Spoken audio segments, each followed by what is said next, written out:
Paano po lagyan ng kulay yung apps? Dito kasi sa Samsung, katulad dito sa Samsung Galaxy A07 ko, meron siyang customization na for Samsung lang, katulad yung pagpapalit ng kulay ng mga apps. So kung paano yun, pupunta ka lang sa settings, click mo yung settings, and then scroll ka lang, click mo yung wallpaper and style.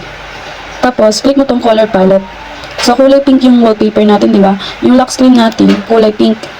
So pakita ko lang.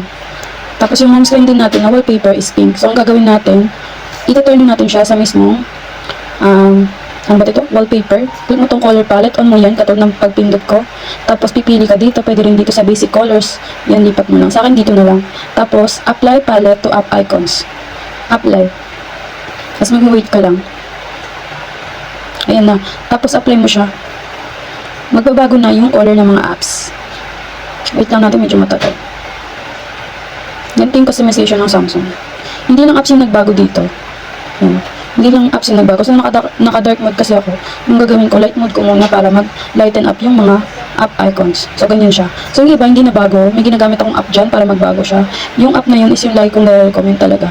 Yung X-Icon Changer or X-Icon Changer and then Icon Changer app.